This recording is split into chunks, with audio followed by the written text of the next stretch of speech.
Hare Krishna,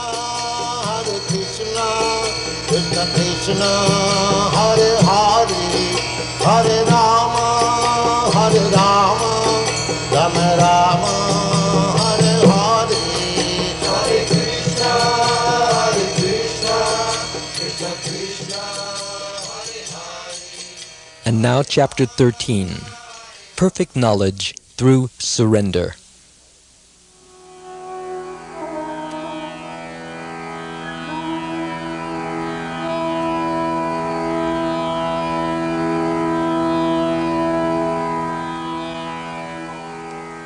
Text 28. Devahutiruvacha Kachitvayuchita bhakti Kidrishi mama gochara Yayapadam te nirvanam Angjasan Vaishnava aham. Translation. On hearing this statement of the Lord, Devahuti inquired, "What kind of devotional service is worth developing and practicing to help me easily and immediately attain the service of your lotus feet?"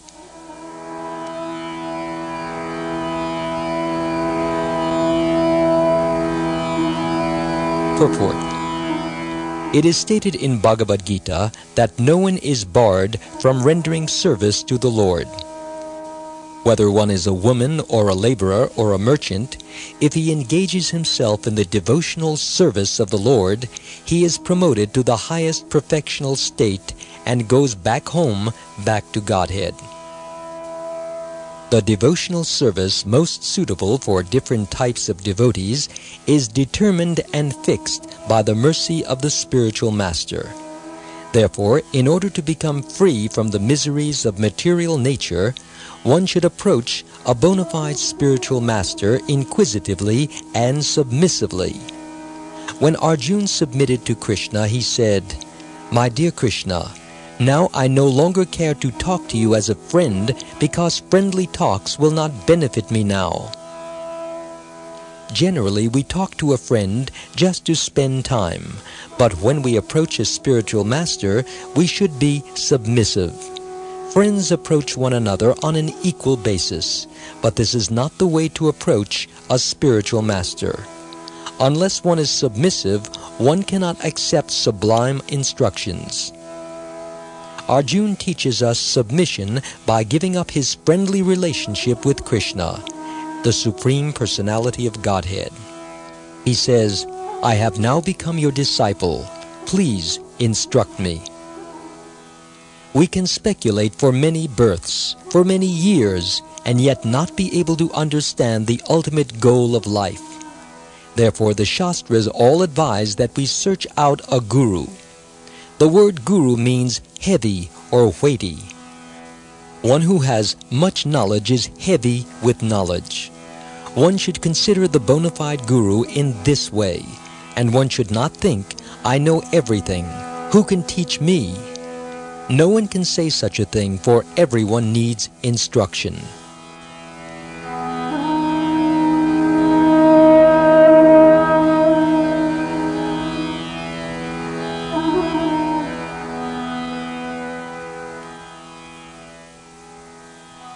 According to the Vedic system, a child is sent to a Gurukul to learn spiritual knowledge from the very beginning.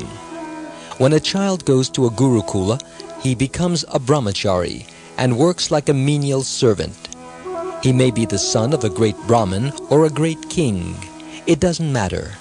When one goes to a Gurukula, he immediately becomes the menial servant of the Guru. If the Guru orders him to perform some lowly service, he is prepared to do it. This is the business of a brahmachari. Even Krishna went to a Gurukula to teach us. There was no need for Krishna, the Supreme Personality of Godhead, to go to a Gurukula, but he did this simply to set an example. Chaitanya Mahaprabhu also accepted a guru. Prakashananda Saraswati was a very learned scholar, and he knew that Chaitanya Mahaprabhu was also a great scholar, yet he criticized Chaitanya Mahaprabhu for chanting and dancing, for Prakashananda Sarasvati felt that a sannyasi should devote his entire attention to the reading of Vedanta. He therefore considered Chaitanya Mahaprabhu a sentimentalist, not a bona fide sannyasi. Prakashananda Sarasvati inquired, "Why aren't you reading Vedanta Sutra? Why are you chanting and dancing?" Chaitanya Mahaprabhu replied, "Prabhu kahe shuna Shripada ehara karana. Guru more murkha deki karila shasana." Which means, quote, "Actually, I am not very learned, and my guru has stated that I am fool number one. He said that because of this, I cannot possibly read Vedanta Sutra, for Vedanta Sutra is not meant for an ordinary person. My guru therefore advised me to chant this Hare Krishna Maha Mantra, and now I am doing this and getting the results." Unquote. From the Chaitanya Charitamrita, Adi Lila, chapter 7, verse 71.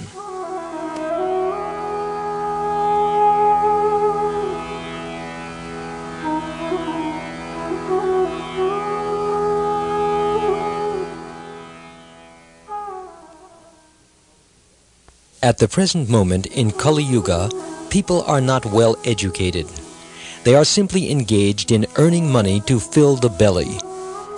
Vedanta philosophy is not meant for an ordinary person, nor even for an ordinary learned person. It requires great knowledge of Sanskrit and philosophy. Of course, Chaitanya Mahaprabhu, being the Supreme Personality of Godhead, knew all things, but at that moment he had assumed the role of an ordinary person in order to instruct an illiterate, ignorant society. In this age, people are not even interested in reading Vedanta Sutra. People are so badly infected by the influence of Maya that they do not even care to understand that there is life after death, or that there are 8,400,000 life forms. Sometimes if people hear that by acting in such a way they will become a tree, a dog, a cat, an insect, or even a human being, they say that they do not even care to know this. Sometimes they say, "Never mind if I become a dog, what's wrong with that? I will simply forget everything." Many university students in the Western countries speak this way. They have become so ignorant that they are described as Manda. Previously, in India, the Brahmins were interested in understanding Brahman. Atato Brahma Jigyasa. However, at the present moment, everyone is a Shudra, and no one is interested in understanding Brahman. People are simply interested in getting more money and going to the cinemas. Human life is meant for understanding our situation, and we should take instructions from Bhagavad Gita. Arjuna is personally teaching us by accepting Krishna as his guru. He asks Krishna to become his spiritual master and teach him. The lessons given by Sri Krishna are not simply meant for Arjuna, but for everyone.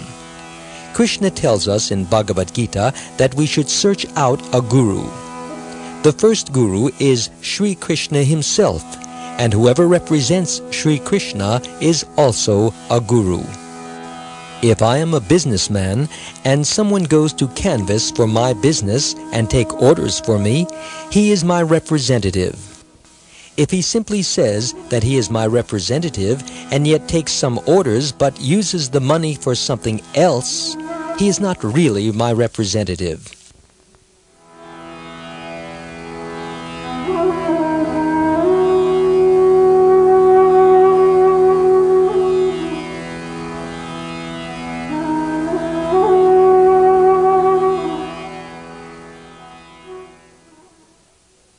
Krishna's representative does not say, "I have become Krishna."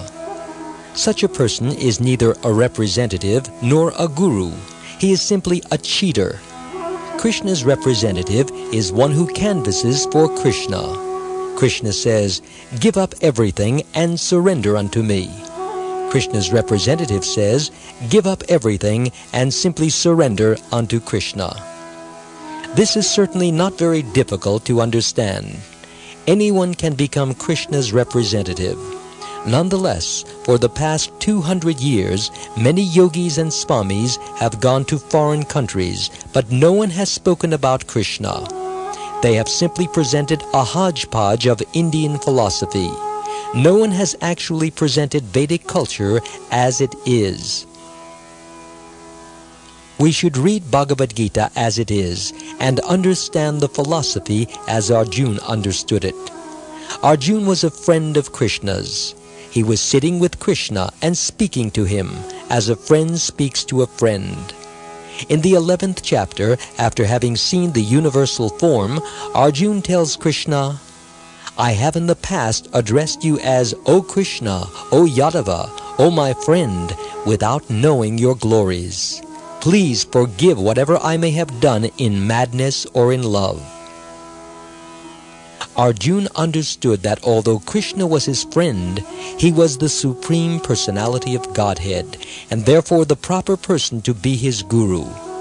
He therefore told Krishna at the beginning of Bhagavad Gita, chapter 2, verse 7, "Shishyaste ham shadimam tvam prapanam," which means, quote, "Now I am your disciple, and a soul surrendered unto you. Please instruct me." Unquote. These are the instructions we get from Bhagavad Gita, and whoever reads Bhagavad Gita has to accept Krishna as the Guru. We have to render service to a Guru and surrender ourselves. It is not that one should accept just any person as a Guru. The Guru must be the representative of Krishna. Then one can surrender oneself. Surrender means that one will accept whatever the Guru says. It is not that one thinks, "I do not care for my Guru's order. Still, I am a disciple." This is not actually accepting a Guru. Of course, it has become a fashion to accept a Guru in this way, but this will not help anyone. As soon as Krishna became Arjuna's Guru, Krishna immediately chastised him. Krishna told him, "Ashochan anvashocastvam, pragya vadamsh cha bhashase, gata sun agata sumsh cha, nanu shochanti pandita," which means, quote, "While speaking learned words, you are mourning for what is not worthy of grief. Those who are wise lament neither for the living nor the dead." Unquote. From the Bhagavad Gita, chapter 2, verse 11. In this way, Krishna essentially told Arjuna that he was fool number one for lamenting for those things for which one should not lament. Arjuna was lamenting for the body, thinking that it was horrible that his relatives would be killed in war. This was not the proper subject matter for him to be contemplating. The real subject matter for a wise man to contemplate is the salvation of the soul. Therefore, Sri Krishna first explained the distinction between the body and the soul.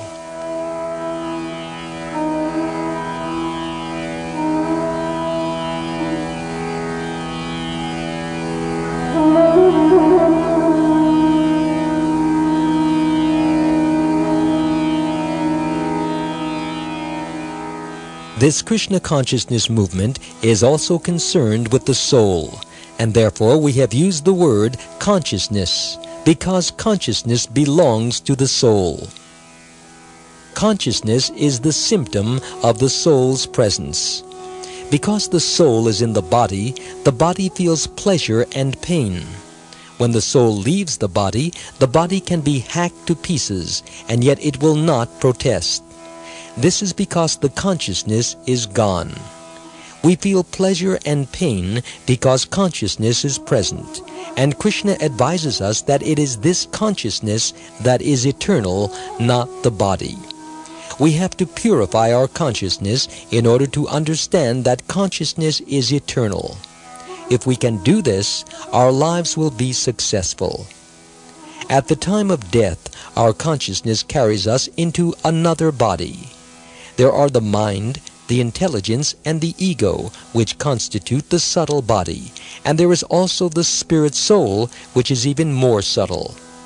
We know that we possess a mind, although we cannot see it, nor can we see the intelligence, the ego, or the soul.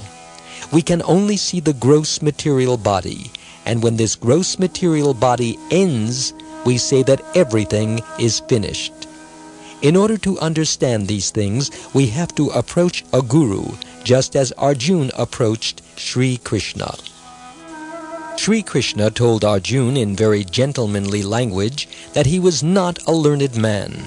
In essence, he said, "You are not a pundit. Just try to understand that the real life is the life of the soul." Vedic education means taking care of the soul. Presently, the soul is encaged, embodied, entangled in material affairs. The soul is suffering, and it is to our benefit to rescue him from these material clutches. This is real education. To receive this education, one has to approach a proper guru. The guru is there, Krishna. The guru is also there as Kapila Dev, the incarnation of Krishna. Krishna informs us that he is the owner of the body, and he has explained this in many different ways. He has stated that the soul can never be cut into pieces, burned by fire, moistened by water, nor withered by the wind.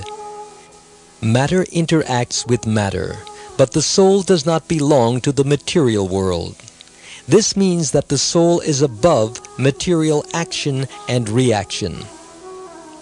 In the material world, even iron and stone can be melted, but the laws of material nature do not apply to the spirit soul.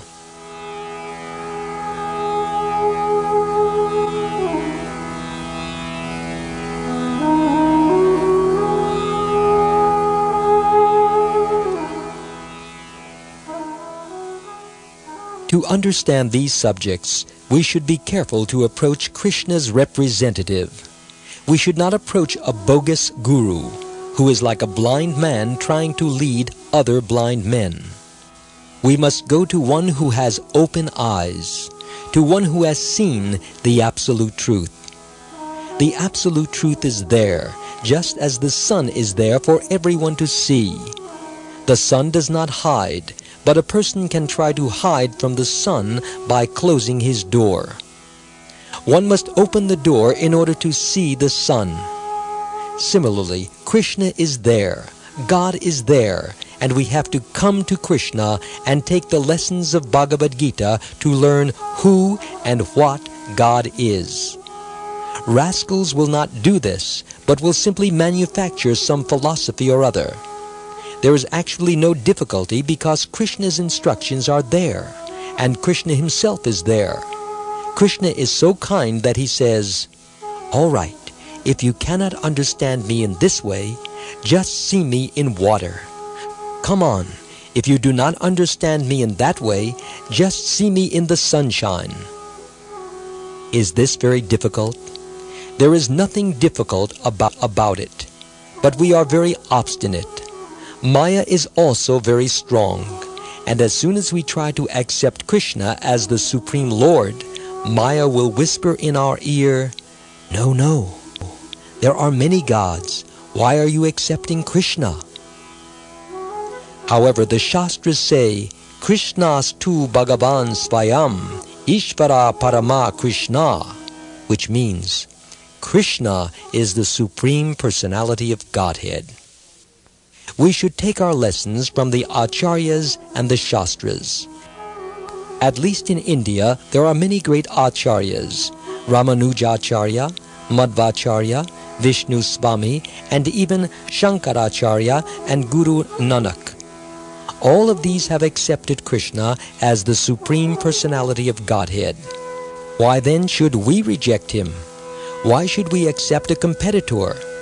We should not simply engage in mental speculation, but should accept Krishna in full consciousness and be happy. This is made possible by the help of the Guru. Therefore, Devahuti is further questioning her son, Kapila Dev.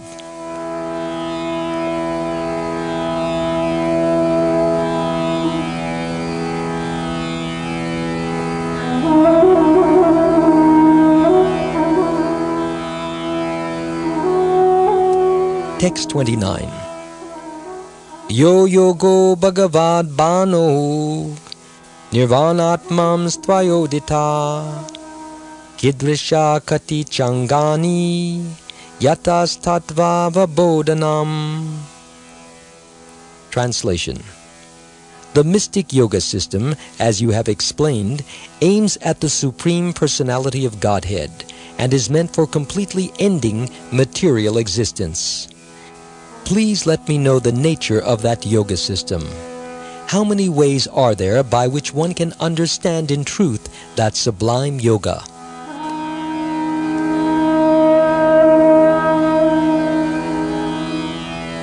Purport. There are different kinds of mystic yoga systems aiming for different phases of the Absolute Truth.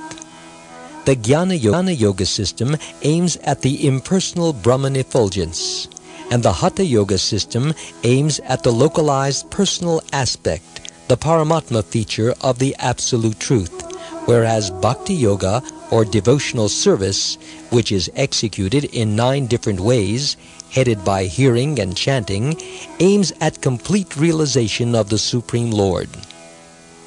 There are different methods of self-realization, but here Devahuti especially refers to the Bhakti Yoga system, which has already been primarily explained by the Lord.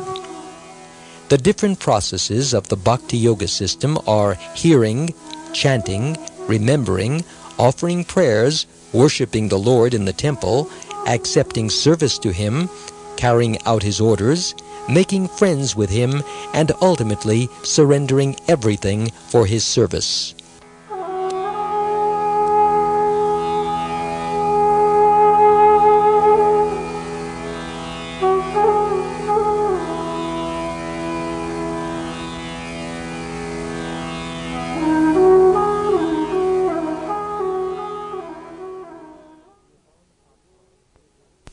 The word Nirvan Atman is very significant in this verse. Unless one accepts the process of devotional service, one cannot end the continuation of material existence. As far as Jnanis are concerned, they are interested in Jnana Yoga. But even if one elevates oneself after a great performance of austerity to the Brahman effulgence, there is a chance of falling down again to the material world.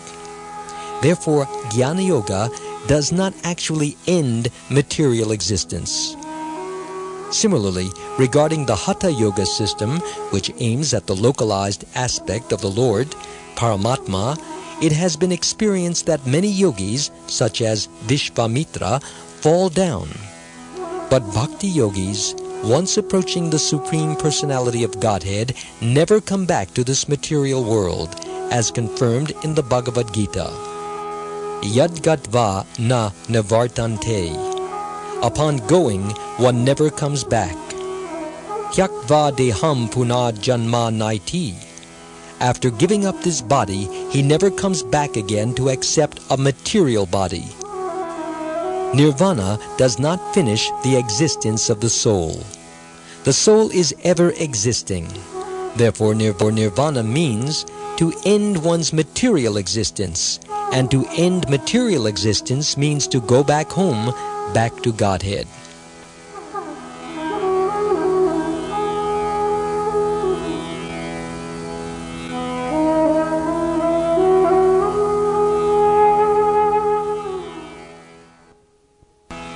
Sometimes it is asked how the living entity falls down from the spiritual world to the material world.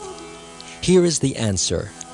Unless one is elevated to the Vaikuntha planets and is directly in touch with the Supreme Personality of Godhead, he is prone to fall down, either from the impersonal Brahman realization or from an ecstatic trance of meditation.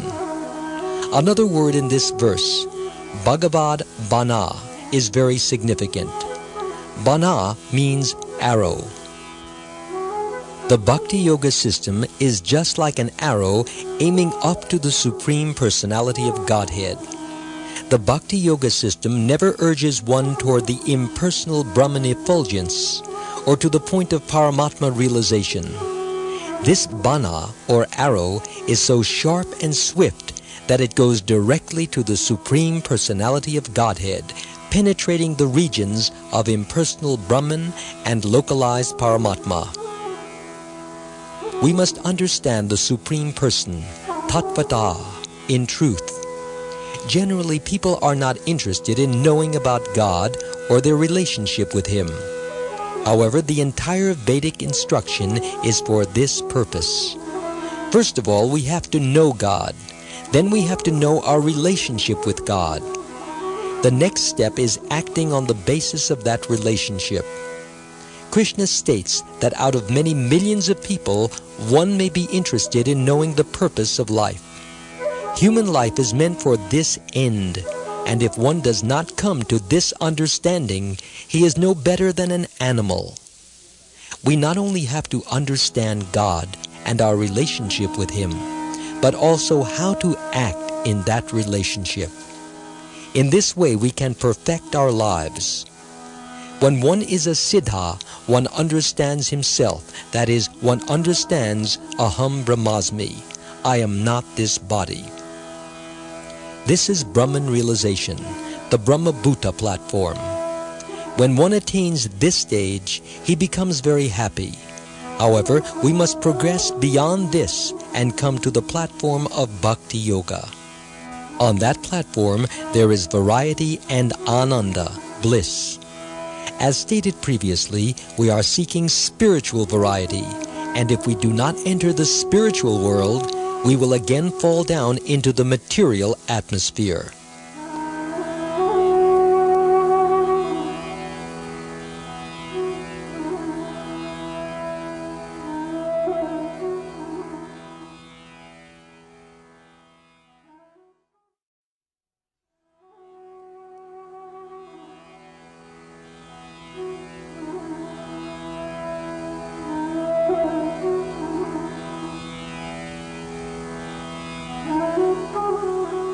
The varieties of the spiritual world are mentioned in the Brahma Samhita, chapter 5, verses 29 through 30.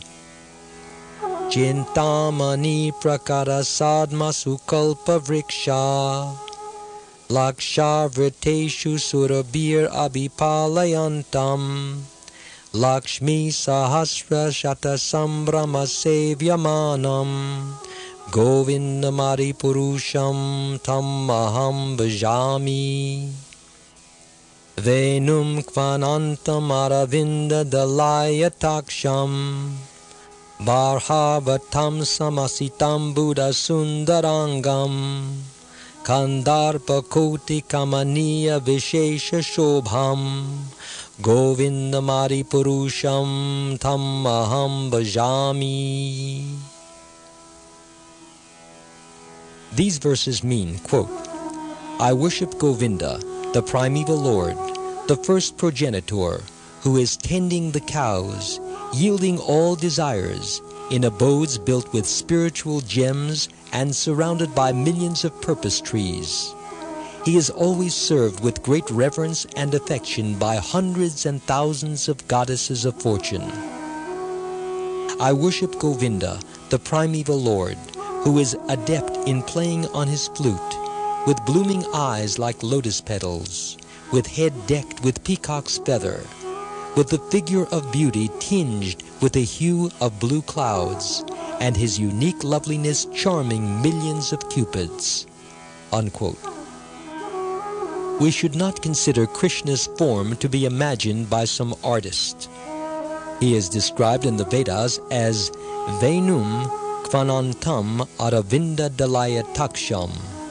He plays a flute, and his eyes are like the petals of a lotus flower.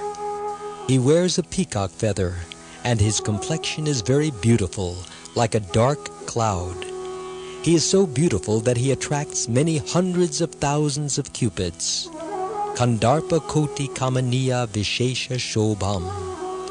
These are descriptions of Govinda found in the Shastras. In the material world, we are simply chewing the chewed, throwing it away, picking it up, and then chewing it again. Spiritual variety is not like this. Spiritual variety is Anandam Buddhi Vardhanam. It is constantly increasing. It is even greater than the ocean, because the ocean does not increase. The shores of the ocean are set. They have certain limits. However, the ocean of bliss is constantly increasing. The more we enter into that spiritual bliss, the more we become joyful. The young people in the Hare Krishna movement chant the Hare Krishna mantra all the time. If this mantra were material, how long would they chant it?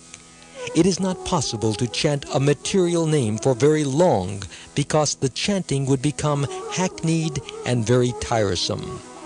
No one could be satisfied simply by chanting Hare Krishna unless Hare Krishna itself were spiritual.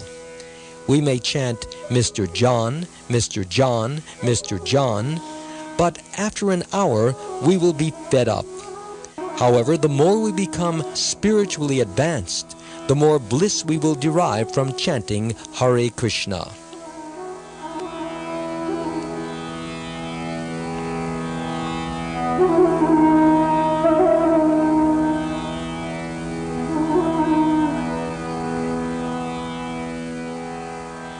We can experience Ananda perfectly in the association of Krishna. We can associate with Krishna as a servant, a friend, a father, a mother, or a conjugal lover. There are 5 basic rasas: Shanta, Dasya, Sakya, Vatsalya, and Madhurya. In this material world, we experience the same rasas or relationships. We are related to someone as a father, a son, a lover, a beloved, a master, a servant, or whatever. These are perverted reflections of the relationship with Krishna found in the spiritual world. Today, in the material world, I may be relishing my love for my son, but tomorrow my son may be my greatest enemy. There is no eternity in this kind of love. Or if my son does not become my enemy, he may die. Today I may love some man or woman, but tomorrow we may break up. All of this is due to the defects of the material world. However, in the spiritual world, these relationships never break up. They simply increase and increase, and this is called perfection. Krishna is very fond of tending Surabhi cows, but the Mayavadis cannot understand this. They say, "What is this Krishna?" Even Lord Brahma was bewildered. He said, "How is it that this Krishna, this boy of Vrindavan, is being worshipped? He is called the Supreme Personality of Godhead. How is that?" Lord Indra was also bewildered. Therefore, if we do not wish to be bewildered, we have to understand Krishna in truth from Krishna himself or his bona fide representative. The activities of Krishna are not ordinary but divine. If we can understand this, we immediately become liberated. We need only understand the pastimes of Krishna with the gopis. These pastimes are not ordinary. In the material world, a young man wants to dance with many young girls, but Krishna's dancing with the gopis is different. Because people cannot understand Krishna, when they hear about Krishna's dancing with the gopis, they take this as some kind of concession and say, "Now let us dance with young girls." In this way, they go to hell. Therefore, we have to learn from the proper person about Krishna's activities. We should not immediately try to understand Krishna's dealings with the gopis, for they are very confidential. These dealings are given in the 10th canto of Srimad Bhagavatam, and this indicates that we have to understand Krishna as he is by first reading the preceding 9 cantos. When we have understood these 9 cantos, we can go on to the 10th. In this way, we can understand that Krishna's activities are not ordinary but divine, and we can immediately become liberated.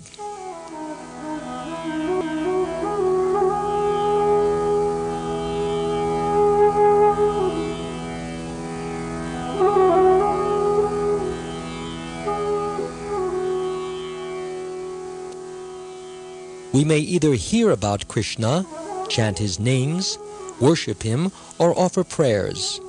In any case, we should work under the directions of our spiritual master or Sri Krishna himself. For instance, Hanuman simply carried out Lord Ramachandra's orders. Hanuman apparently had no education, and he was not capable of teaching Vedanta, but he simply carried out the orders of Lord Ramachandra and attained perfection. Arjuna, on the other hand, took Krishna as his most intimate friend. Arjuna was not a Vedantist, but a fighter, a warrior. He had no time to study Vedanta because he had to deal with war and politics, but still he was the greatest devotee. People may say, "Oh, Arjuna was not a Vedantist, nor even a Brahmin or a sannyasi. How could Krishna accept him as a devotee?" Nonetheless, in Bhagavad Gita, chapter 4, verse 3, Krishna says that Arjuna is his very dear friend and devotee. Bhakto si me sakha cheti. If one becomes a devotee, there is no material impediment. Actually, bhakti should be automatic and spontaneous. There should be no motive in serving Krishna.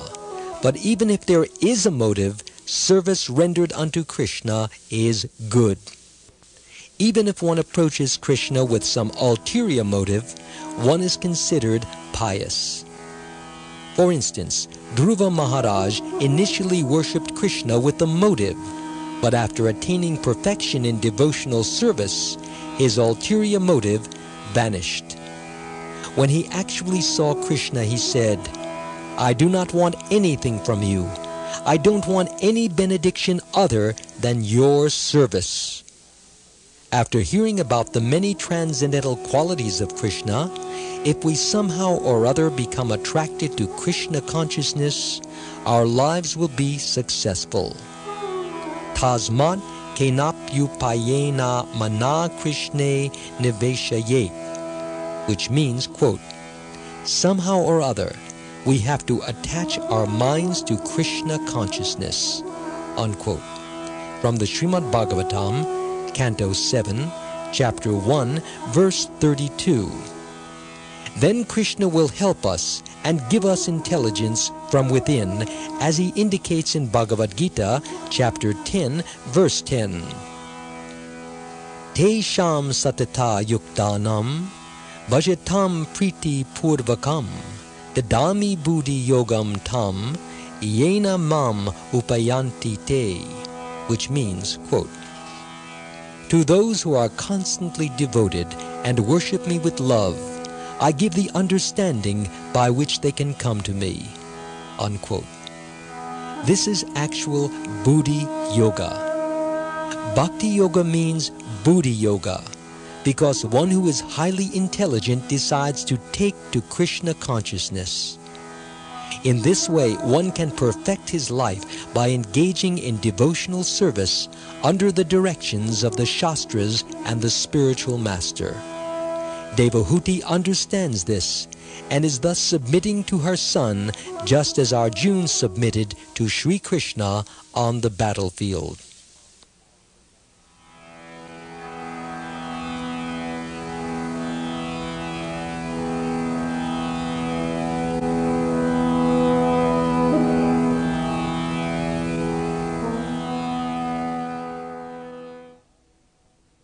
Text 30. Tade tan me vijanihi yataham mandadir hare sukham budhyeya durbodham yushabhavara nugrahad. Translation. My dear son Kapila, after all, I am a woman. It is very difficult for me to understand the absolute truth because my intelligence is not very great. But if you will kindly explain it to me, even though I am not very intelligent, I can understand it and thereby feel transcendental happiness.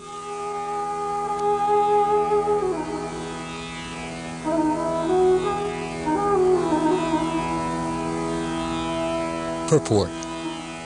Knowledge of the absolute truth is not very easily understood by ordinary, less intelligent men. But if the spiritual master is kind enough to the disciple, however unintelligent he may be, then by the divine grace of the spiritual master, everything is revealed. Vishvanatha Chakravarti Thakur therefore says, Yasya prasadad, by the mercy of the spiritual master, the mercy of the Supreme Personality of Godhead, Bhagavat Prasada, is revealed. Devahuti requested her great son to be merciful toward her because she was a less intelligent woman, and also his mother. By the grace of Kapila Dev, it was quite possible for her to understand the absolute truth, even though the subject matter is very difficult for ordinary persons, especially women. In this verse, Devahuti shows us the process for understanding transcendental subject matters. It is not by challenge, but by submission. The entire bhakti process is a process of submission. That is also Chaitanya Mahaprabhu's teaching. Trinad api sunichena taror iva sahishnuna amanina manadena kirtaniya sadahari. From the Shikshastika prayers, verse number 3. If one is interested in advancing and chanting Hare Krishna, Chaitanya Mahaprabhu advises that one be humbler than the grass and more tolerant than the trees. One should not be proud of his intelligence, but should give all respect to others. In this way, one can chant Hare Krishna offenselessly. Although Devahuti was the mother of Kapila Dev, she presented herself as a humble woman. It was not that she considered herself superior because she was his mother. We have to please the spiritual master by service, and the entire bhakti process depends on the attitude of service. The transcendental nature of Krishna is not possible to understand with our blunt material senses. Krishna's name, form, qualities, and pastimes are all divya, divine. Our present material senses have to be purified by engagement in the Lord's service, and our first engagement begins with the tongue. It is with the tongue that we can chant the transcendental names of the Lord.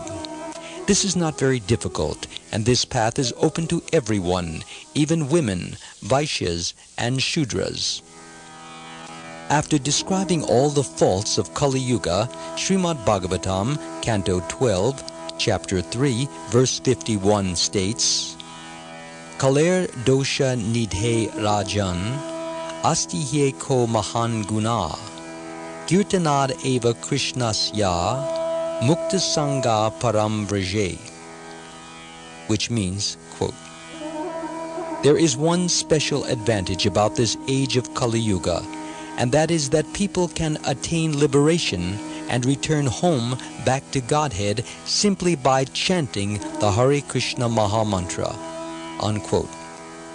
Sri Chaitanya Mahaprabhu said, Harer Nama, Harer Nama, Harer Namaiva Kevalam, Kalo Nastyeva, Nastyeva, Nastyeva Gatir Anyata, which means, quote, chant Hare Krishna, chant Hare Krishna.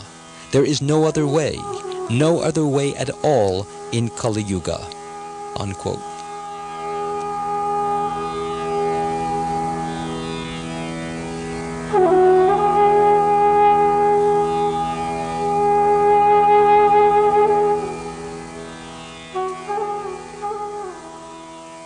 We should try to avoid the 10 offenses in chanting the holy name, but anyone who chants Hare Krishna sincerely is purified.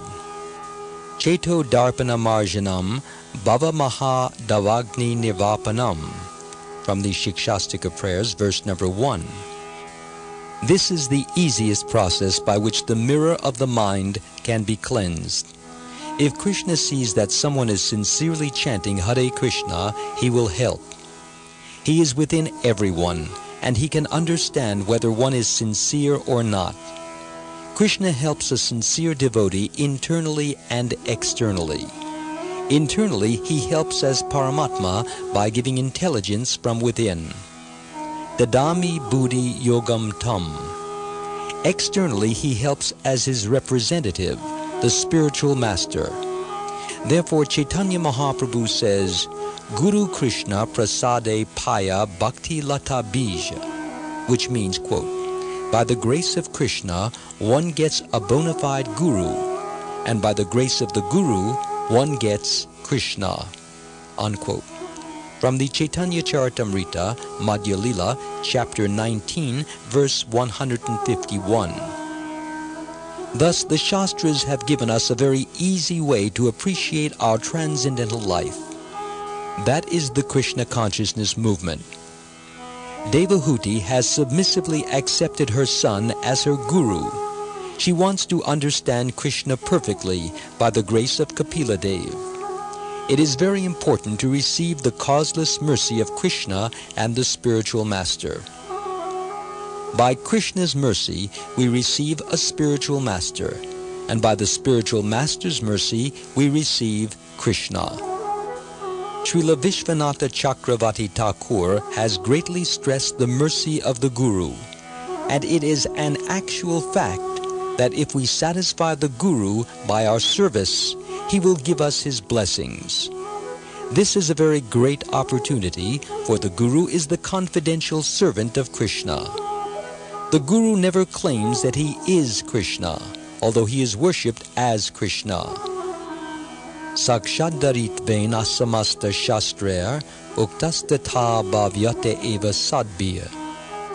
From Gurvashtika, verse number 7.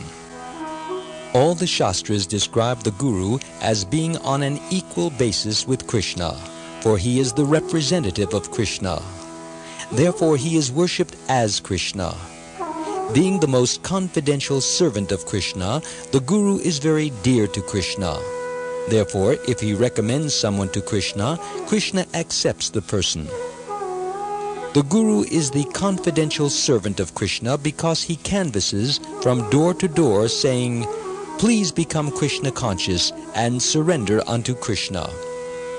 Krishna tells Arjuna that such a person is very dear to him. The bona fide Guru tells people to surrender not unto him, but unto Krishna. Thus one has to surrender unto Krishna through the via media of the Guru, not directly. This is the process. The Guru does not accept respect from his disciple for his personal self, but conveys this respect to Krishna. If we cannot receive the mercy of the Guru, Krishna is very difficult to approach directly.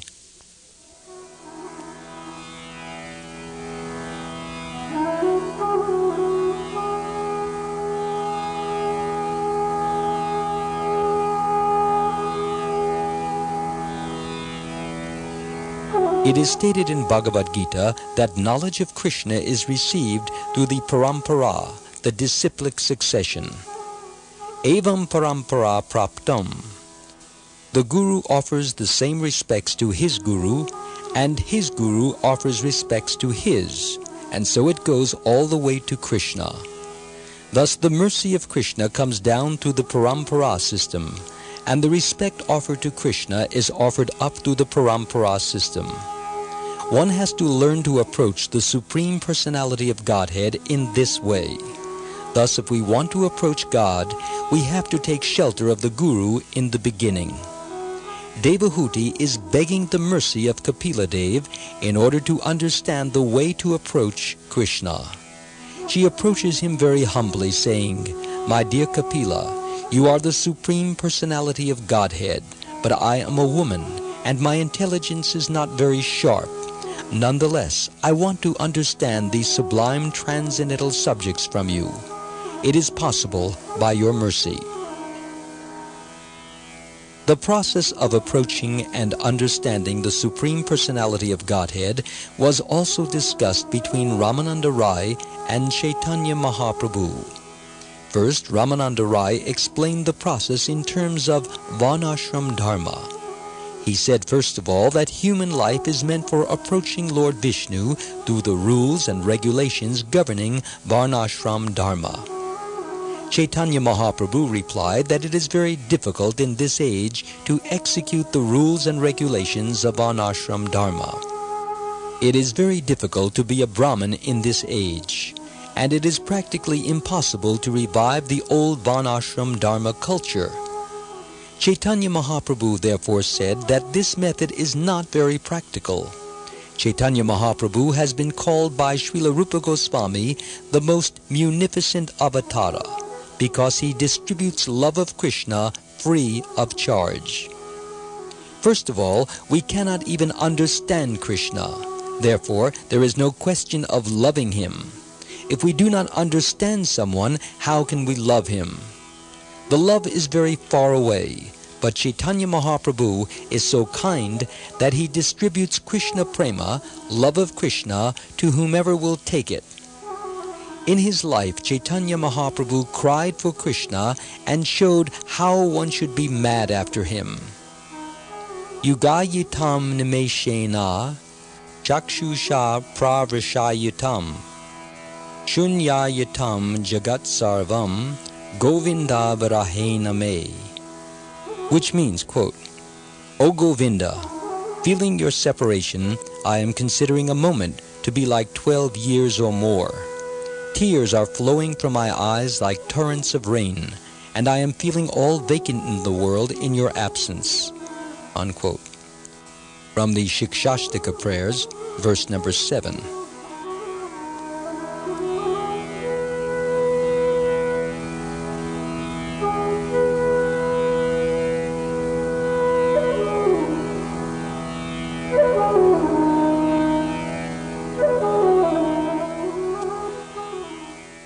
Without Krishna, one should see everything as vacant. This is Radharani's frame of mind. But this is not possible for an ordinary living being. It was possible for Chaitanya Mahaprabhu and a few devotees, his immediate disciples like the 6 Goswamis, who were following in his footsteps. They worshipped Krishna in separation and sought Krishna everywhere. He Radhe Vraja Devake Chalalite He Nanda Suno Kuta Shri Govardhana Kalpa Padapa Tale Kalindi Vanye Kuta Goshantaviti Sarvato Vrajapure Keder Maha Vivalo Vande Rupa Sanatano Raghu Yugo Shri Jiva Gopalako.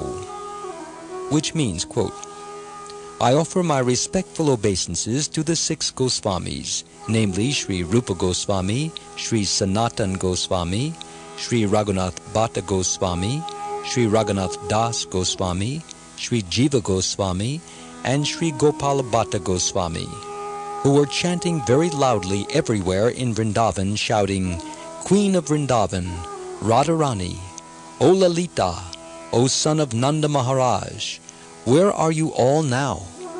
Are you just on the hill of Govardhan? Or are you under the trees on the bank of the Yamuna? Where are you? These were their moods in executing Krishna consciousness. Unquote. From Shad Goswamyashtika, 8th verse. The Goswamis never said, we have seen Krishna. This is the recommended process, worship in separation. We should awaken our lost Krishna consciousness in this way and become mad after Krishna in our separation from him. This is called Krishna Prema, and this love was distributed by Chaitanya Mahaprabhu. We should not try to understand Krishna by our small knowledge. Since we are imperfect, how can we speculate on Krishna? There are many people like Jnanis and Theosophists who try to understand the absolute truth by speculation, but this is not possible. Atapi te deva padambuja dvaya prasada leshanu grita evahi janati tatvam bhagavan mahimno nachanya eko picharam vichinvan. Which means, quote, My Lord, if one is favored by even a slight trace of the mercy of your lotus feet, he can understand the greatness of your personality. But those who speculate in order to understand the Supreme Personality of Godhead, are unable to know you, even though they continue to study the Vedas for many years." Unquote. From the Srimad Bhagavatam, Canto 10, Chapter 14, Verse 29. Even if one speculates for many years, he cannot understand Krishna. One has to receive the mercy of Krishna through the spiritual master, and this is the path recommended by Sri Chaitanya Mahaprabhu. Stane stita shruti gata tanu vanmanobhi. From the Srimad Bhagavatam, Canto 10, Chapter 14, Verse 3. Another name for Krishna is Ajita. No one can conquer Krishna, but Krishna can be conquered by his devotee. One should be submissive and say, "Krishna, I am very poor. I have no means to understand you. Please be merciful upon me. Please allow me to understand you and surrender." This is wanted. Krishna is very merciful, and when he sees that someone has surrendered, he will help from within.